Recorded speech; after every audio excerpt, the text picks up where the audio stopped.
Welcome to the BWA Australia Podcast Show, the podcast that brings together industry leaders to discuss the latest trends, insights and strategies. So sit back and relax. Let's get inspired by the amazing women who are shaping the future of professional women in Australia. Don't forget to like and subscribe. Welcome everyone to the BWA Australia Podcast Show. This month we are tackling the very important issue of closing the gender gap. I have three wonderful female leaders with us, all members of BWA Australia, women that we aspire to be like, women that we learn from, women who are very vulnerable and courageous in sharing us their stories. So thank you very much for coming on board, Catherine Leach, Stacey Payrits and Kelly Crossley. Just a quick bit of background on you all. Catherine Leach is the CEO and founder of Leach Legal. She's been in this space in family law for, I think, a couple of decades now, and she's renowned as the divorce mastermind. And Leach Legal have a firm in Perth office and in Melbourne. They have an office in Melbourne, so they look after clients across the states. Wonderful supporters of businesswomen, and we enjoy having our events hosted in their beautiful spaces and meeting their wonderful team. So welcome, Catherine. Thank you. Kelly Crossley. Kelly is the founder and director of Transitainer WA. She's in international supply and logistics. We've just been chatting offline about the challenges of that. But Kelly's a great supporter of women and has done some wonderful things in terms of encouraging women to look at this of her industry as a career. The international supply chain for importers and exporters has its challenges, but it's also a very rewarding place to be. So Kelly, thank you very much for being online with us today. Thanks, Lyn. Thanks for having me. And Stacey Payrits. Stacey is a chartered accountant and she's a partner of LG Accounting Solutions. She's been helping SMEs for over 10 years with their business advisory, tax advisory, self-managed super funds, succession, estate planning. She's an all-rounder. She's a wonderful brain, and she is going to be sharing with us, the challenges and the opportunities that she's experienced too in her role in professional services. Thanks for being here, Stacey. Thank you for having me. So I'm going to kick off with a really interesting question because, a lot of when we talk about the gender gap, a lot of the barriers are systemic, I think, but I'm very interested in what you've experienced personally in your career journey and how you've navigated the systemic barriers that you might have come up against. Perhaps, Stacey, if you can kick off with that one. I think in the accounting industry, it's been seen as a all-boys club for a very long time, especially those that sit in those CFO, CEO roles. And if you're trying to network and grow your business, it's very much Fridays at the pub, which has been that boys' culture for a very long time. However, I think now coming through the next generation, most accountants are actually female. And so women are certainly leading the charge when it comes to finance and numbers. So breaking down those social barriers by creating our own safe spaces to network is certainly leading the way. So you're not one for Friday night drinks at the pub with the boys? No, I think I prefer Thursday afternoon drinks with the girls where we can have a cocktail and a nice view of the sunset. So sundowners are definitely where it's at.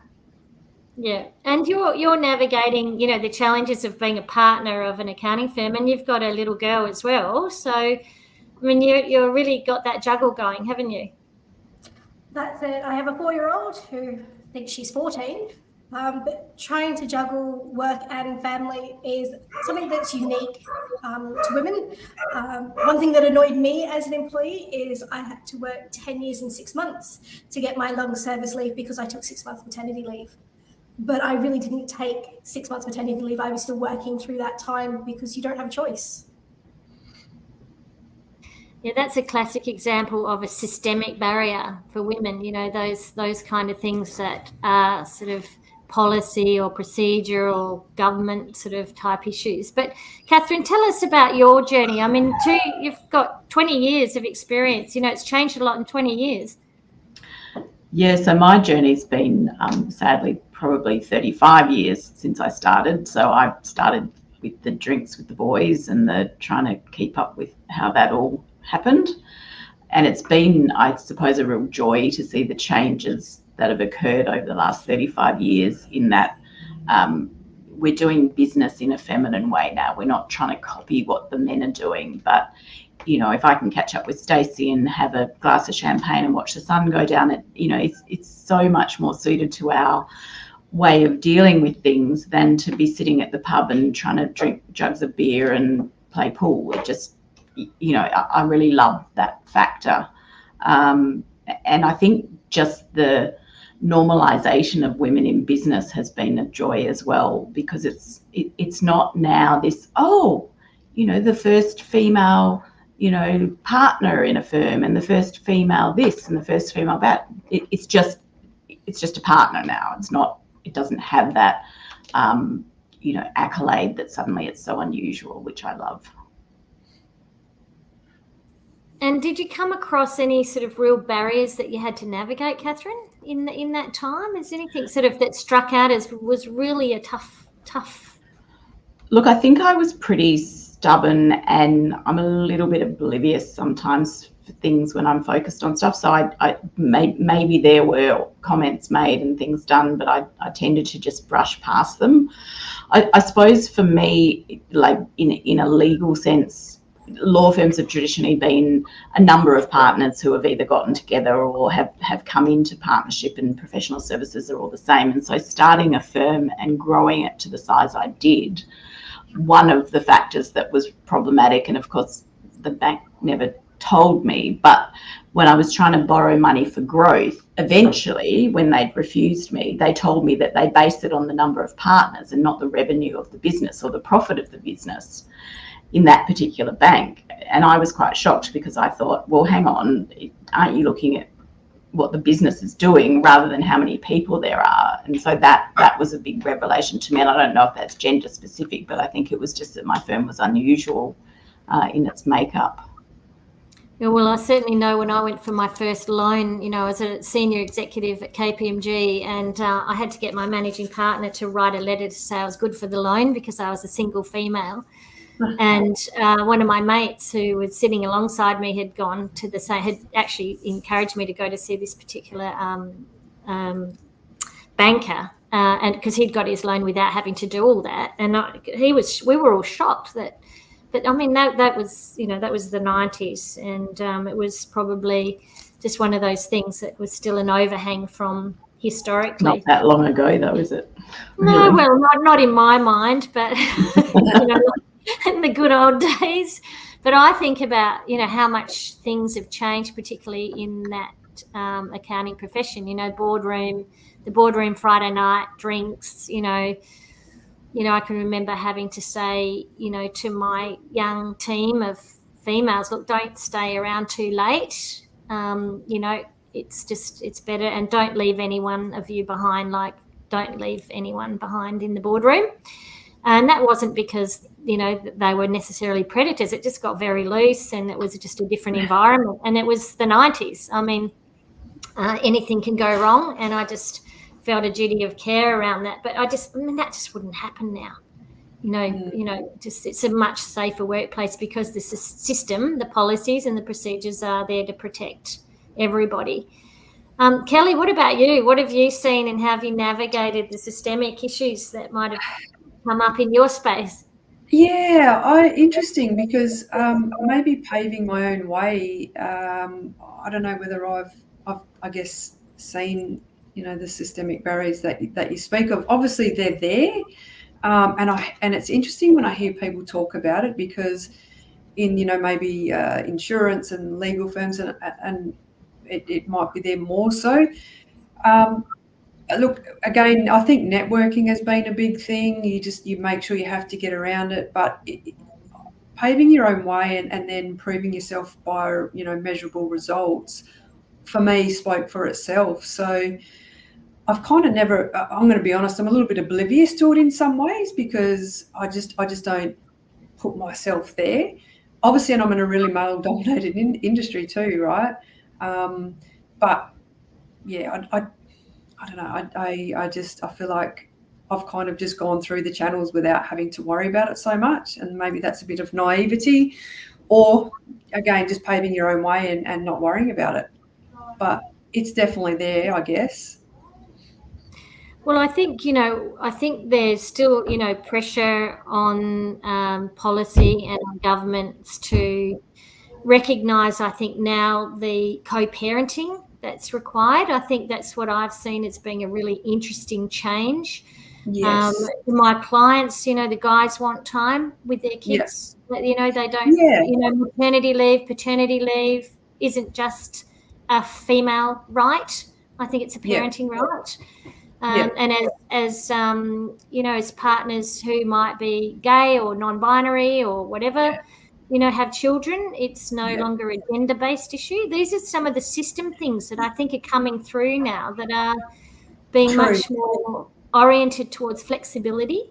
Yeah, and that's probably the biggest thing is being a mother, and trying to run a business, and those barriers are I suppose, are probably the biggest challenges, and making sure that equality is there. And again, I was running my business when I had a 4 and a 6-year-old. So I had that flexibility because I could, but most mothers probably don't. They they don't have that, and it's probably those changes do need to be there.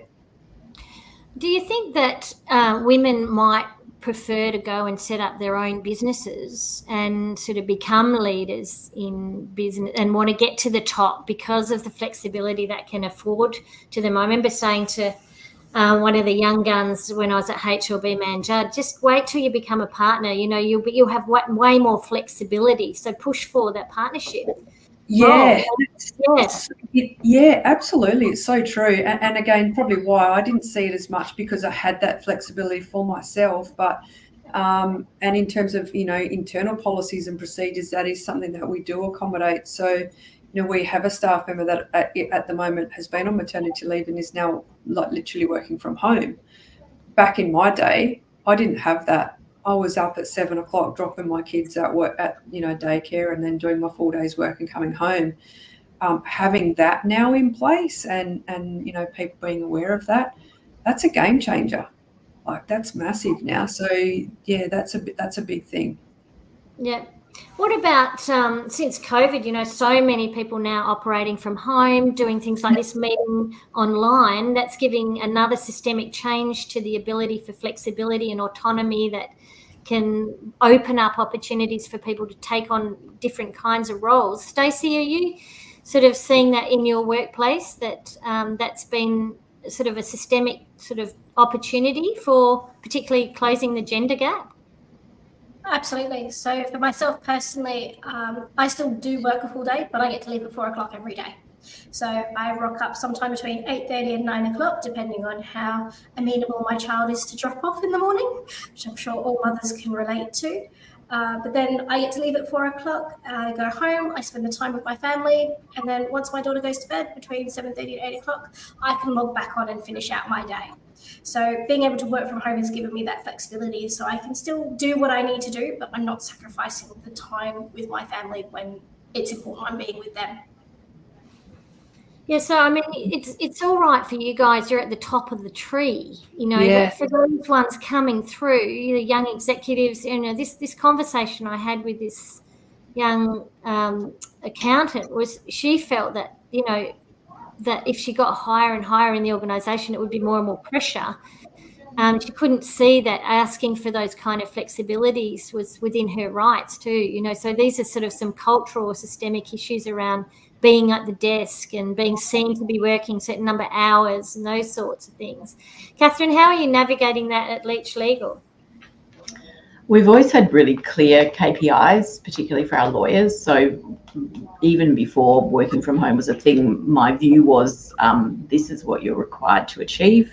And if you can do it in an hour a week, great, you're amazing. And if it takes you 60 hours a week, well, that's not my problem. And so we've always had the reputation of being flexible and being amenable to, people going to see their kids' assembly and coming in late or leaving late and so on. And so that's really worked for us. And when COVID happened, it was just an extension of what we were already doing. It wasn't a big shock to anybody. It just was a little bit more, I suppose, wholesale that occurred. And it's just continued from here. And I still have that view that, I hire adults. I don't hire children. So I'm not here to check in on you and make sure you're doing your homework. You need to do your work. And if you don't do your work, we'll have a different conversation. And at the moment, we've got a spate of people getting puppies. So there's a whole lot of working from home happening while they, navigate their puppy blues. And that's completely okay if they want to log on at 9 o'clock at night and spend 2 hours finishing their day because they've sat and done whatever with the puppy during the day and the clients are happy and the work's being done. Why would I care? Well, I'd say that's pretty unusual, though, isn't it? I mean, I've obviously got 3 very unusual kinds of examples here compared to what a lot of the systemic issues are facing a lot of our listeners and those who will be sort of thinking, why isn't my workplace like that? And why can't our culture and my bosses be like these guys? I'm interested in terms of, the family courts too, and what happens in sort of, what are some of the ways that you've seen issues around the gender gap around women and how, through separation? Has there been any sort of changes, Catherine, or things that you think need to be addressed? Oh, it's been a huge shift in my career. We started with the dad with every second weekend. It's half the school holidays, and every second weekend was, Friday after school until Sunday afternoon, and half the school holidays. And that has really changed a lot over, the last 30 odd years to bring in other parents as equal parents, which has been fantastic. The kids have an equal relationship in many cases with both parents, which is really great. But people still have traditional relationships. So there is still the relationship where mum takes maternity leave or mum leaves work and mum's at home with the kids and dad works long hours, and that's completely fine and very workable. But when people separate, they expect that their world will change to suddenly make them both a 50-50 carer. When you've got a kid who says, well, I see dad for 5 minutes every night when he, kisses me on the head and reads me a story and takes me to the beach on Sunday. Like suddenly I'm with him 7 days out of 14. How is this going to work? And, people just have very unrealistic expectations when it comes to that sort of thing. And yeah, I mean, and expectations. There's expectations in society and the next generation of professional and working parents come through. I guess that we'll see that those changes perhaps shaping depending on the type of work that they have, if they're FIFO or all sorts of issues. Yeah, and I think just, Lyn, going back to that issue about flexibility and in your employment, I think one of the things that we do as women, and I think actually the men do it as well, is that there's no clarity around what are my KPIs, what do they look like, and how can I achieve them. So if I had a lawyer start with me who says, listen, I want to bill 5 hours a day and I want to be paid this much, and I intend to work at home 3 days a week, and I say, great, we'll trial it. And they can come to me after 6 months and say, here are all my numbers. This is what I achieved. And here's 3 testimonials from clients saying I'm amazing. Well, it's not an argument, but I think people just sit back and expect that the boss is going to create it all for them and monitor it and then come in like the teacher and mark their work and give them a gold star. It just, there's just got to be effort on both sides. Yeah, there is the power of autonomy and self-direction, self-empowerment, self-regulation. Kelly, you're also nodding there too. Are you agreeing with that? Yeah, I think it's probably a really valid point. And like I said, going back to COVID and working from home, our industry is, and we're really heavily based in terms of shuffling paperwork, and having people bound to desks was a thing. So talking about those barriers, I think COVID has perhaps made those changes to open up those barriers and shown that our industry can certainly work from anywhere in the world and be, online, and you don't have to, micromanage. So it's probably opened up that conversation for women, to be able to do that and say, well, can I work at home 3 days a week? And again, like Catherine was saying, perhaps it also needs to come from the women asking that question as well, and not a business always being the provider of it, because maybe they just don't think about it. I do because I'm a mother and I've done it, but maybe the man at the top doesn't think about, that he might need to offer that. So perhaps a two-way street, and these, people need to put their hands up and ask. Don't ask, you don't get, right? So, and we can do it. We can all do it. We have people now working from home. We rotate days. Like I said, we have a staff member that's maternity leave that is now working from home. And I'm fortunate to give that opportunity to them. I didn't have it in my day. I was doing the 12-hour days and the kid drop off. So, yeah. Yeah, so there's been some stats sort of that are showing that there's still a gender pay gap that obviously it's, being legislated, it can't be the case. If you're doing the same job as a man, you must be paid the same amount. What have you seen? I mean, you're across a lot of books and a lot of finances, Stacey. Are you seeing much evidence of that in your space? I think speaking from, I'm in the middle of doing staff reviews now, and I think it comes from, as women, we tend to feel like we've got to justify our space. We have to justify why I'm here and why I deserve to be in the room.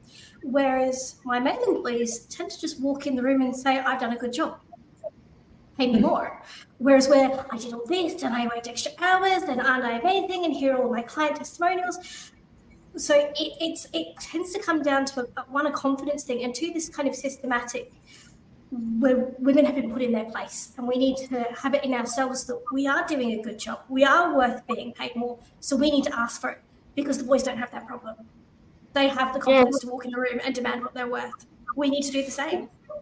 I mean, that's a classic example, isn't it, where I can remember performance reviews, because I was in a male-dominated environment quite often, we'd all be talking about, well, how are we going to be negotiating a pay increase? We'd all be going in with our case about why we should be paid more.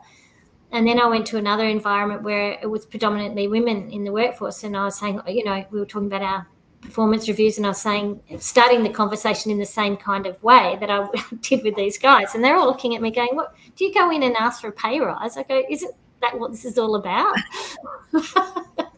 But it just was the whole mindset thing. Like, these ladies were all thinking, I'm going to be told what I need to be fixing, where am I going wrong? This is like, rather than how can I show that I'm worth a little bit more, that I want a bit more than the CPI increase. Catherine, what are your thoughts on that? Look, it's something that incredibly frustrates me, and it's happened a couple of times in recent years where I've been hiring for a job and I've had a male and a female applicant, exact same job, exactly the same. And I remember one applicant came in and he wanted whatever he wanted, and it was way above what he was entitled to in the market.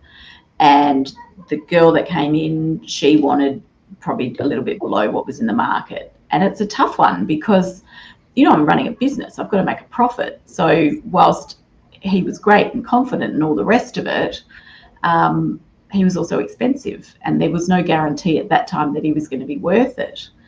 And, I had a similar situation recently with some applicants, and it's still happening. The guy comes in and says, this is what I want. And it's more than the woman who actually was more qualified and had much more experience, life experience. And what do? I actually wanted the male this time. And so I had to kind of adjust his KPIs and say, all right, I'll give you what you want. But it's so frustrating, and I struggle with it because I've got the want to promote the women and to really support them, but I've also got the want to make my business successful. And so I'm trying to work that balance. I had a lawyer many years ago, female lawyer, who was getting paid according to what her target was, her billing target. collection target. And she just hadn't had a pay rise for ages, and she never asked for one. And in the end, I said to her, I'm giving you a pay rise and I'm putting up your target because I know you can do better, and this is what it is. And she did do better, but she was never going to ask for it. It drove me mad. What do you think that is, Catherine? What do you think? Where's that coming from? Well, it's a confidence thing. They just think, oh, I haven't really done enough. I don't have enough evidence. I want to have 120% evidence to show that I'm amazing and that I can do it, and I haven't quite got there, and I need this and I need that. And so they're just constantly finding reasons that it's not going to work, because then if they don't risk it, then they don't get rejected, and it doesn't feel uncomfortable, and there's no conflict. And not letting people down. Yeah. Yeah, it's classic. I mean, if any of you are listening to this and you're going, shit, that's me, you know, what is it? You know, think about, you know, where that's coming from. And it's a story often that's coming from the way that we've been brought up. You know, I think about, you know, I grew up as the only daughter, and in a lot of ways my parents were older, so I was a bit lucky in some regards because they weren't sort of hovering over me too much. But there was still this sort of underlying view that as a girl, you know, I would be the one that's certainly, you know, not upsetting the apple cart, and trying to ensure that you know, as a peacemaker and looking after everybody and being helpful, and you know, all these sorts of kind of messages around what my role in life would be. It wasn't until my dad died when I was 16 that all of a sudden, you know, I was expected to be very capable, making decisions, able to look after my mum. It was a gift, in actual fact, I think, for me, when I look back at my own story. Had Dad stayed alive, you know, a 1920s born man who had very traditional views and really looked after Mum, you know, almost to the point where she was incapable, she always kind of had that mindset too, that just wanted to, you know, look after everyone and not ask for anything for herself. You know, I think sort of can be unpacked, and when you hear it and feel it and see it in yourself, you know, to question it and push out of that comfort zone and put yourself first. You know, it's our time to shine as women, and our time to put our hand out and say, this is what I'm worth. Kelly, what are your thoughts on that? Yeah, I think also you're right, and perhaps you know, over time it's society and where we've come from, and that perhaps we've been, as women, you're looking at doing I won't call them the lower end, but maybe you're not doing you know, you're not the CEOs and you're not the leaders and you're not the managers. So I think that's where we need to realise that we have changed and things are changing, and you are very capable of leadership roles, CEO roles, being on boards. You're capable of that, and therefore, you know, you get paid the same. So I think women have to realise that, yeah, your leadership roles are there for you. You know, you're not doing the junior roles, or you're not expected to be at home and just be a mother. And maybe traditionally that's, you know, where we've come from. Those times have changed. I think that's what we all need to understand now as well. Yeah. And Stacey, you know, what sort of strategies and initiatives have you seen that have been implemented really successfully to sort of promote gender equality and inclusion, you know, particularly from, you know, sort of a gender inclusion point of view? I think from our point of view, we were very lucky. So until recently, we had Natasha as a partner at LG Accounting Solutions, and she really put in place the mentorship program. And so she mentored me, and I certainly credit a lot of my success to her. So having that mentorship program here where senior women are mentoring the next generation of women coming through, it gives them the empowerment. It gives us to say, look, I did it, you can do it too, and really helps them find their feet with not the bias that we kind of came through with.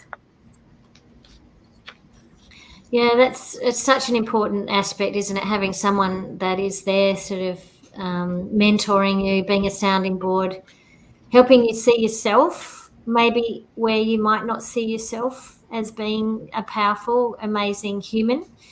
I was mentored by some incredible men through my career as well, who were extraordinary in helping me believe in myself and my capabilities, and sort of backed me. Catherine, what sort of examples of great initiatives and strategies have you seen? I was driving this speaker one day. So he's the guy that, when you go to the airport and you print your boarding pass out, he invented that system. So he'd come to Perth and he was a speaker, and I was driving him to the event and we were having a chat, and he told me about how this other guy that I knew had approached him and asked him to be a mentor. And I was really shocked. And I was like, oh my God, you can do that. You can actually ask someone to be your mentor. And so at the time I'd had a coffee with somebody who was very well known and very successful. And so I just contacted him and I said, would you be my mentor? And I thought, well, he can just say no. And he said, oh, okay, I've never done it, but sure.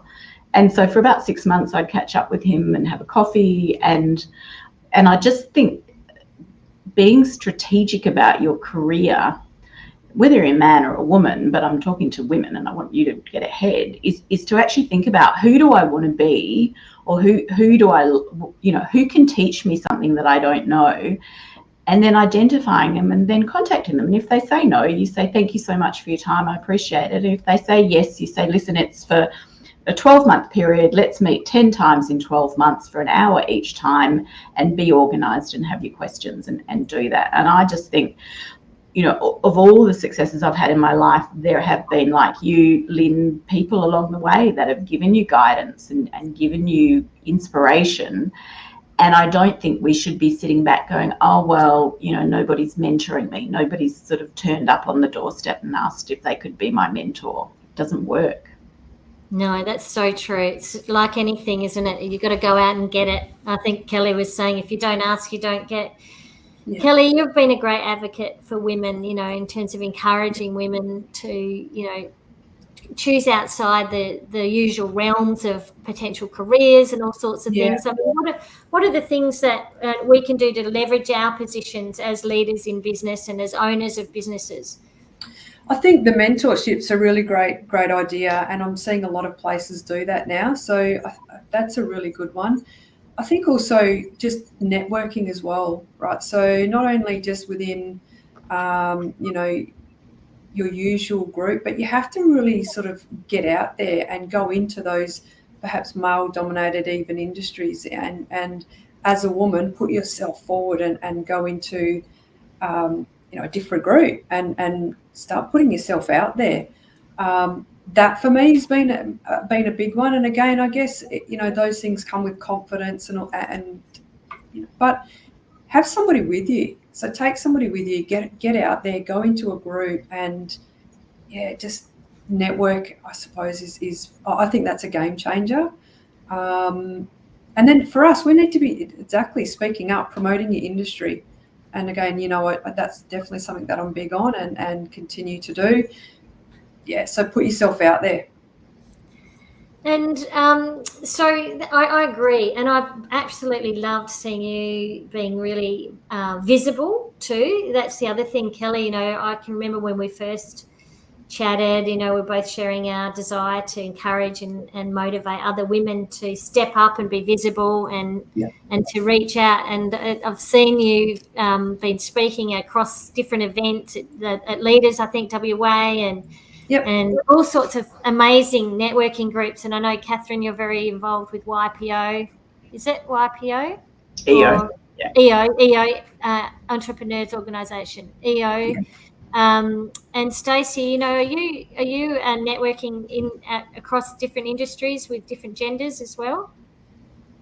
Yeah, so I was part of a networking group called Meeting Minds that has now folded. So I am looking for a new networking home, but networking is incredibly important to be able to build those bridges between different industries and different experiences. Yeah. I'm on the I'm involved in even OSMINE, so that's it's obviously a mining network. I think 700 people around Australia, and again, that's obviously male dominated. So you get in there. I've sponsored events. I've just won a tender where we're doing all the gear for the Mine Expo. And again, that's just putting yourself out there, making connections, and measurable results. So if you've proven yourself, then man or woman, you can do the job. So you really have to get amongst being with the men as well and showing them that you're as good as anybody else. Yeah, awesome. I love it. It's so inspiring. Okay, to wrap up, final words, Catherine Leach, to close this gender gap. It is there. It's still there. There's work to be done. What would you like to have as your final words on that topic?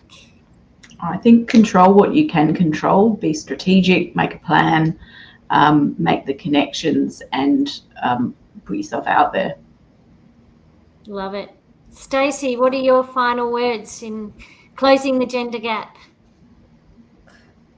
I think it's time now that we step up. The space has been made. It's now up to us to fill it. Don't apologise for your existence. You're worth it. You're empowered.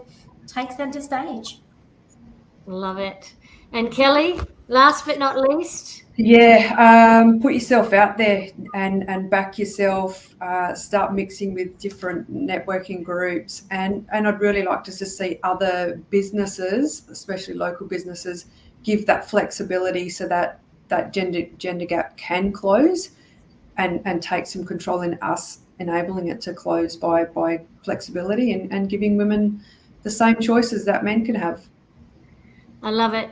Thank you so much, ladies. What an incredible conversation. You've all been so generous with your experience, with your knowledge, and with your inspiration. So anyone who's listening to this, don't forget, this is the sorts of things that we love to chat about online, in person, through the Business Women Australia calendar. Check us out. Come and get involved. But don't let it be the only place you play. Use this as your springboard to actually get out there and network across the board and be the wonderful people that you are and get what you're worth. Thanks a lot, ladies. We'll close up. Thank you. Thank you. Cheers. Thank you.